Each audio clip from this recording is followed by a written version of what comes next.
Это история о том, как убийца может избегать наказания годами, хоть множество факторов, и указывает на его причастность. В маленьком городке исчезла 13-летняя девочка, и ее пропажу заметили только через сутки. Это дело не могли раскрыть больше 10 лет, и только летом 2021 года оно приблизилось к своей развязке. В этом видео мы расскажем вам, что же случилось с Хейли Дан.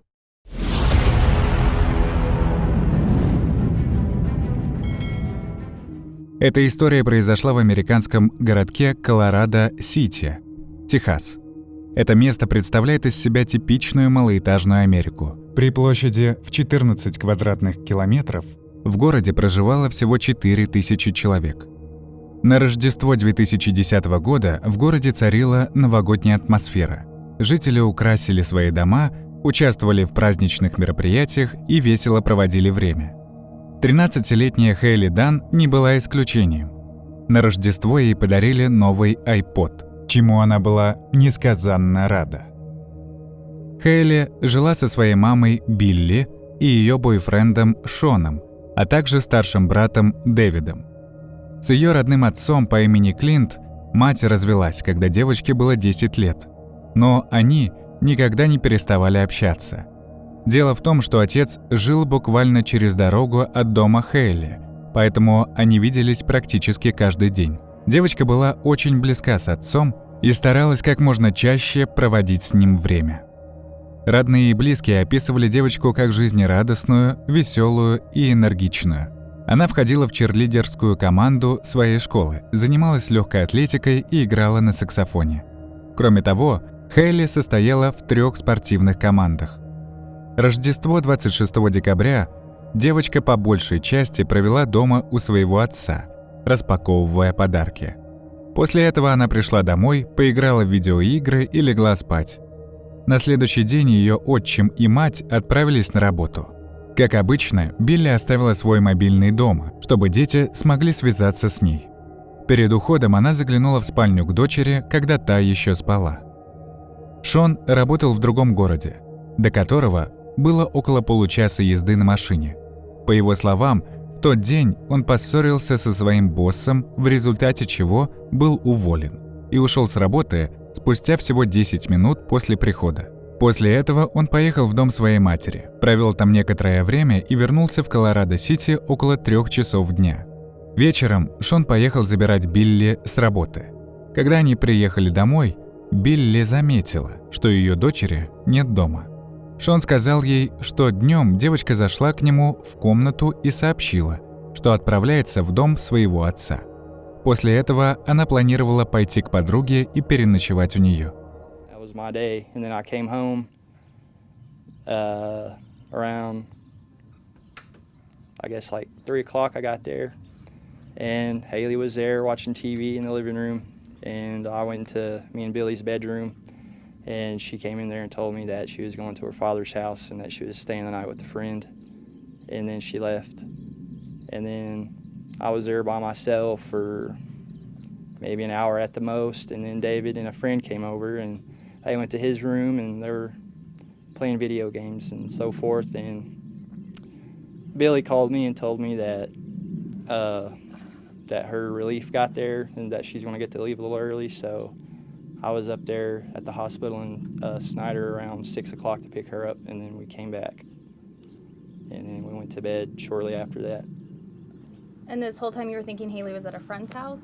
Yes. About what time did she say she was leaving at? What time Haley was leaving? I guess it was sometime in between 3 and 3:30 when she said she was leaving. It was like shortly after I got there. I'm not real sure about a time. Does she normally call and check in every so often, or is it normal to not hear from her for so long? It's pretty normal for her just to not call, because she usually does that though, because she does stay the night at a friend's house. She'll be back the next morning. Хейли часто останавливалась ночевать у подруг, поэтому ее мать спокойно отнеслась к этой информации. В таких маленьких городках часто царит иллюзия безопасности, поэтому родители меньше переживают, что с их ребенком может что-то случиться. На следующий день, 28 декабря, Хейли так и не пришла домой. Билли решила позвонить родителям подруги, у которой должна была ночевать ее дочь. К удивлению матери, они были даже не в курсе, что Хейли планировала переночевать в их доме. Она там не появлялась. Дальше выяснилось, что девочка даже не заходила домой к своему отцу. Тогда Билли не на шутку забеспокоилась и решила спросить у соседей, не видели ли они ее дочь. Она прошлась по ближайшим домам, и никто не видел девочку в тот день. Около 2 часов дня Билли обратилась в полицию, но там решили пойти по самому простому пути. Основной версией полиции стал побег из дома, что изначально навредило следствию. Добровольный побег не расследуется на том же уровне, что и пропажа несовершеннолетнего. Они обыскали дома Билли и Клинта и на следующий день привели на место поисковых собак. Те взяли след Хейли от дома до местного мотеля. Это было очень странно. Никто из сотрудников мотеля не видел эту девочку. Она не попала ни на одну камеру слежения. И полный обыск здания не принес никаких результатов. Тренированные собаки указали на мотель, но девочка там, по всей видимости, никогда не появлялась. Как только новость об исчезновении Хейли разлетелась по городу, десятки неравнодушных людей присоединились к поискам. Одни осматривали местность, другие печатали и раздавали листовки. И здесь мы подходим к очередному странному моменту. Клинт, родной отец девочки, практически не покидал улицы. Он заглядывал в каждый угол, осматривал все возможные укромные места, даже заглядывал в мусорные контейнеры. По его словам, он просто не мог сидеть дома и ждать. Тем временем Билли и Шон таким энтузиазмом не горели. Мать раздавала листовки, но отказывалась ходить по окрестностям и искать свою дочь. Она объясняла это тем, что поиски создают у нее впечатление, будто они уже ищут ее тело и нет никаких шансов отыскать девочку живой. Что касается Шона, он не принимал абсолютно никакого участия. Но и это не самое странное. 31 декабря, спустя 4 дня после пропажи девочки, Билли и Шон закатили новогоднюю вечеринку. К ним пришли друзья, они слушали музыку, выпивали и веселились. Такое поведение со стороны матери, чья дочь бесследно исчезла, кажется просто абсурдным. 3 января, спустя неделю после исчезновения Хейли, полиция наконец-то официально признала ее пропавшей. Это означало, что к делу могут подключиться более серьезные ведомства, такие как ФБР и техасские рейнджеры. Так и произошло. Представители этих служб прибыли в Колорадо-Сити и начали свое расследование. Волонтеры продолжали прочесывать местность, а по всему Техасу и за его пределами разместили больше сотни билбордов с информацией о пропаже девочки. Детективы полностью исключили версию о побеге. Во-первых, они не могли найти ни одной причины, по которой Хейли могла решиться на такой шаг. За день до исчезновения она была в прекрасном настроении, да и в остальное время девочка не демонстрировала никаких признаков, которые могли бы указывать на склонность к побегу. Во-вторых, абсолютно все ее вещи остались в комнате. Если бы девочка решила бежать, она должна была прихватить с собой хоть что-то. Lane and Victor were going into day 9 in the search for Heyli Dan, and there's still no sign of her. When I visited with the Dunn family this morning, I saw Texas Rangers scouring through Heyli's room. If we take a look over here, this is the window to her bedroom. Now, Texas Rangers, I'm told, have not found anything and no sign of foul play or any sign of her packing her bags and running away from home at this time. More than a week later and still no sign of Heyli, her mother says it's frustrating, but she remains hopeful. But I have to do nothing but hope that she left by herself and that she's going to come back to me, because if I don't cling on to that hope, I don't have anything. Now, local authorities tell me they're following several tips at this time. Several agencies have stepped in, and the reward once again is $25,000 for tips that lead to Heyli Dan. Детективы быстро поняли, что им стоит присмотреться к Билли и Шону. Их пассивное отношение к поискам девочки и вечеринка на Новый год заставляли серьезно задуматься, волнует ли их судьба Хейли. Детективы выяснили, что 27 декабря, тот самый день, когда Хейли якобы осталась ночевать у подруги, Шон и Билли сняли со своих банковских карт $140. Они признались, что эти деньги пошли на покупку запрещенных веществ, которые пара приняла тем же вечером, пользуясь отсутствием детей дома. 6 января стало известно, что полиция допросила Билли и Шона с применением полиграфа. Результаты были очень интересными. Билли провалила 2 попытки. Во время первого допроса она была под веществами, а второй результат показал ложь. Шон также завалил 2 допроса, а с 3-го просто ушел, даже не закончив отвечать на вопросы. После этого Билли заподозрила Шона в том, что он может быть причастен к исчезновению ее дочери, и потребовала его съехать из ее дома. Haley's case was on national television, and Nancy Grace seemed to be a little hard on you. What was that like, hearing her question Billy like that? I heard about it. I wasn't there when Billy was getting interviewed by her. I was talking to the Texas Rangers, but I heard about it, and it's frustrating, what she said about me, but it really doesn't bother me because, my main focus is just Haley, because we just want her to come home safe. Does it hurt to think people would point fingers at you, the person who cares about her? Yeah, it hurts. It does. Describe to me the relationship between you and Haley. It's really good relationship, and I love her with all my heart, and I believe she loves me with all her heart, and we get along just fine. See, is there anything else you want people to know about you and your relationship with the family at all? Because it seems like a lot of people are buzzing on the internet about it. Yeah, as far as me, Haley, and Billy and David, we all get along just fine. And I would never do nothing to that little girl. I love her with all my heart. And I just wish for her safe return. 12 января полиция официально заявила о том, что Шон рассматривается в качестве подозреваемого. Прийти к этому им помогли несколько фактов. Во-первых, стало известно о том, что отношения пары временами были напряженные. Во время некоторых ссор Шон угрожал расправой Билли и ее дочери. Во-вторых, среди его вещей нашли множество листов, на которых была распечатана информация о серийных убийцах.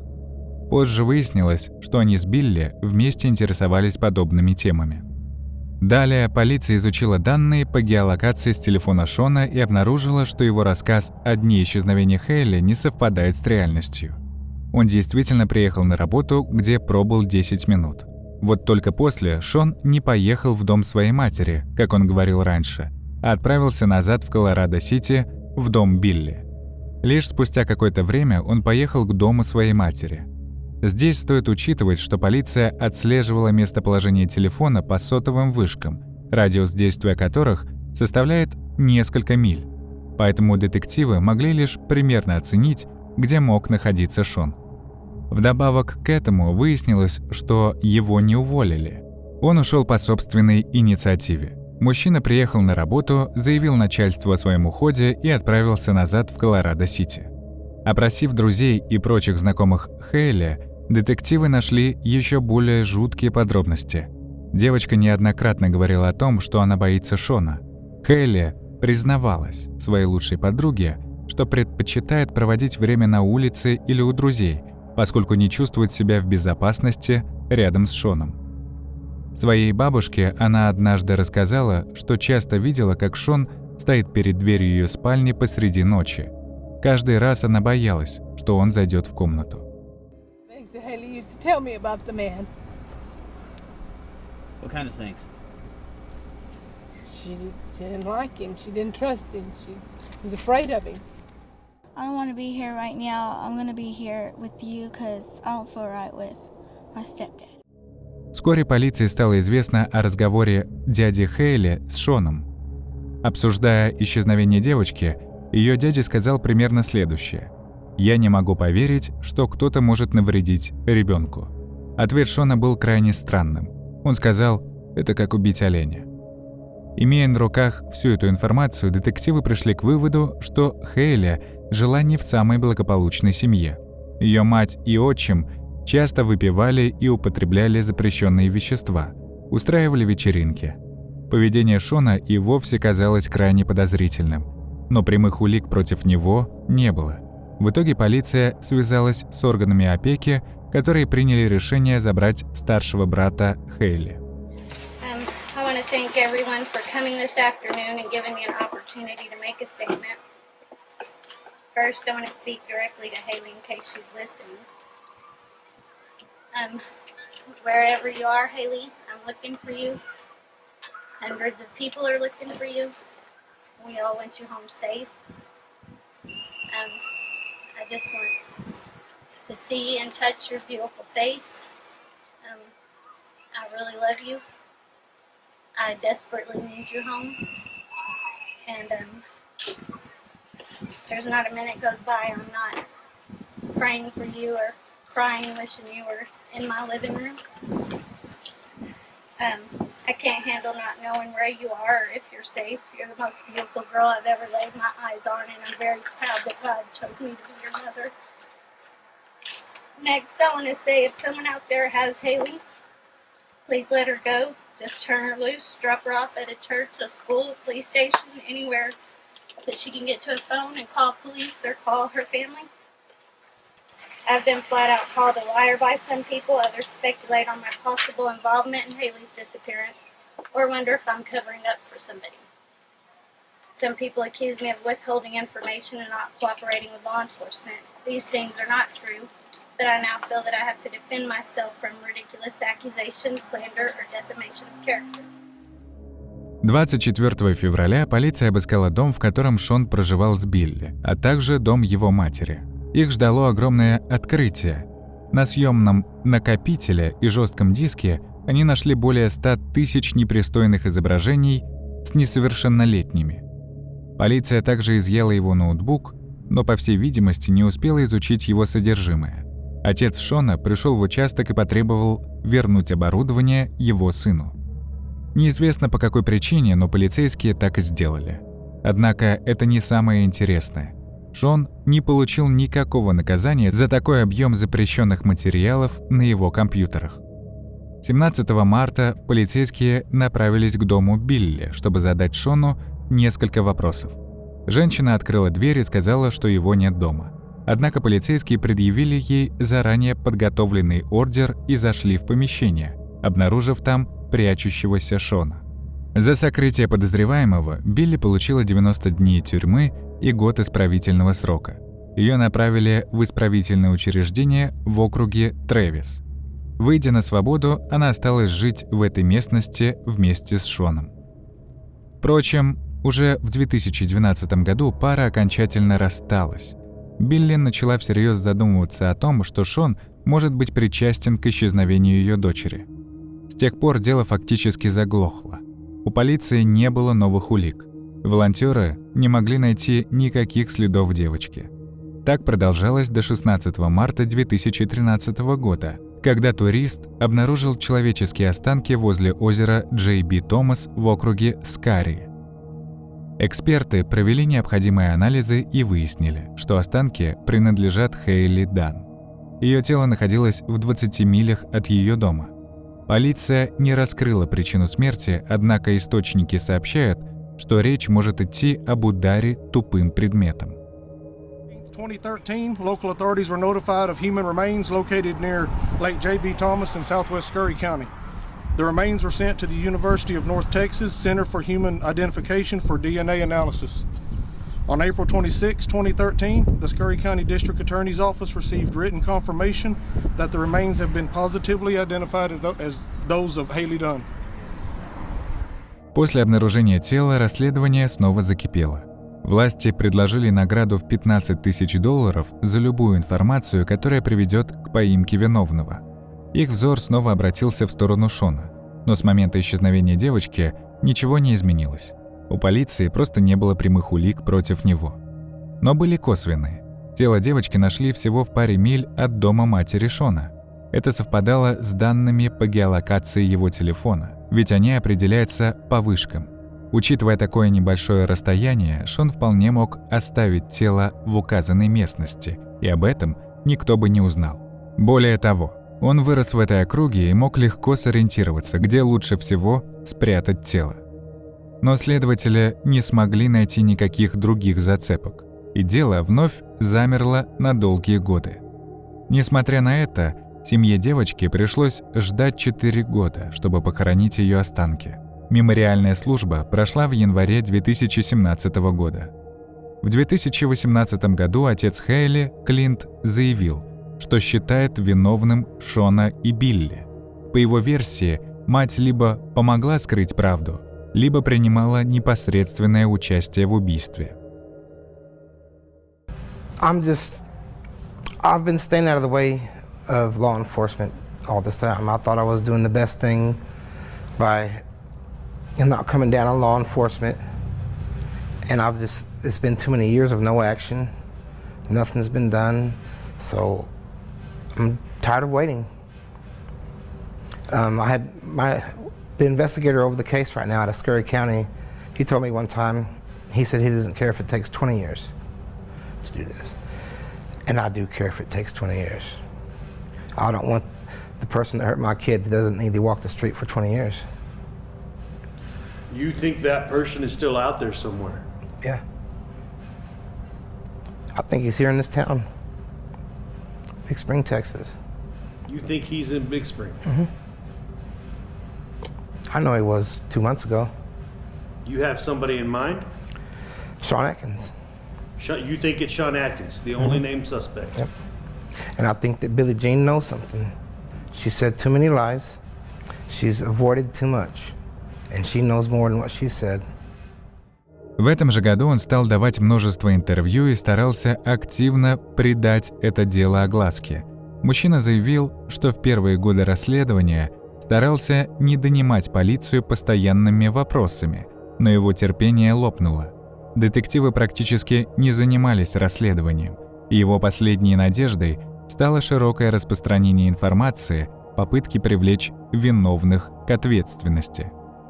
И это действительно принесло свои плоды. В 2019 году Клинту написал неизвестный человек и сообщил, что в 2011 году он нашел несколько вещей, которые могли принадлежать Хейли.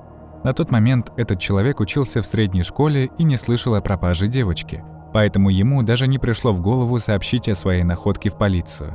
Правда, информация об этих предметах до сих пор не раскрыта.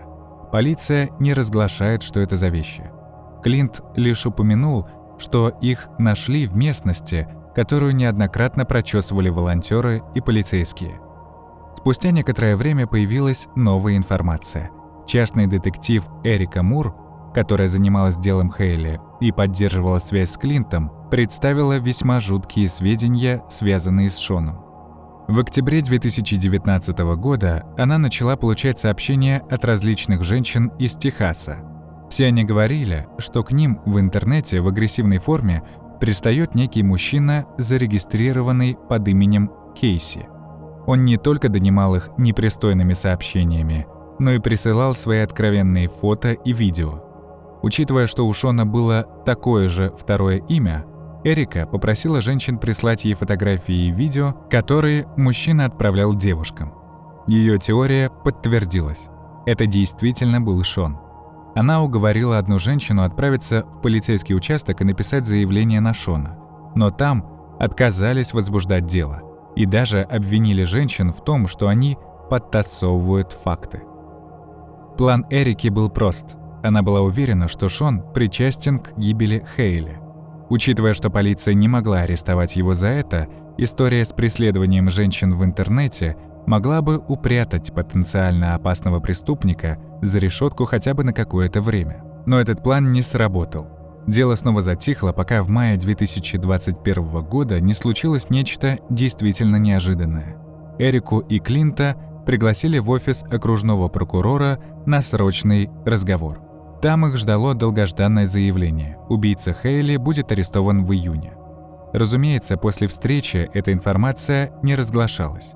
Она хранилась в секрете до 14 июня 2021 года, когда спустя 10 лет ожиданий наконец-то случился арест. Полиция взяла под стражу Шона и предъявила ему обвинение в убийстве Хейли. На данный момент он находится в тюрьме в ожидании суда под залогом в $2 миллиона. Однако полиция до сих пор не разглашает, какие новые улики позволили им сделать этот арест. По всей видимости, эта информация хранится в секрете до суда.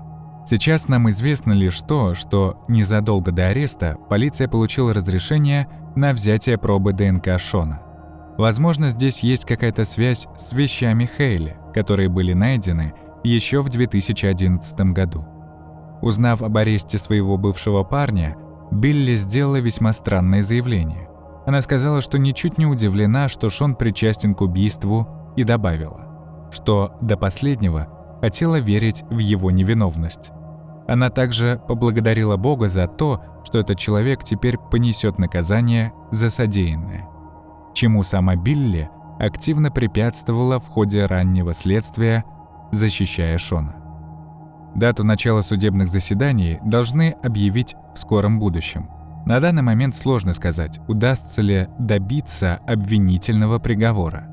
Это будет зависеть исключительно от значимости тех улик, которые сейчас скрывает полиция. В любом случае, Шон провел на свободе более 10 лет, хоть все и указывало на его причастность к убийству.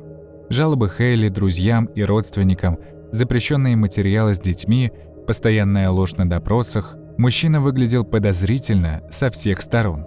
Что касается Билли, она изначально не демонстрировала никакого желания добиться справедливости для своей дочери. Клинт, в отличие от нее, прикладывал все силы и добился своего. Эрика Мур в одном из интервью намекнула, что дело не раскрыли бы без его активного участия. Она не давала никаких подробностей, но здесь мы вновь можем вспомнить историю про найденные вещи Хейли. Человек, который их обнаружил, узнал о всей истории только благодаря постам Клинта в социальных сетях. В ближайшем будущем нас точно ждут новые подробности этого дела. И что самое главное, решение суда. Сейчас все указывает на то, что Шон действительно может получить обвинительный приговор. А в Техасе это будет означать лишь одно – гарантированная смертная казнь за то, что он сделал с ребенком. Жаль, что это уже никак не поможет Хейли Дан прожить долгую и счастливую жизнь. Спасибо за просмотр.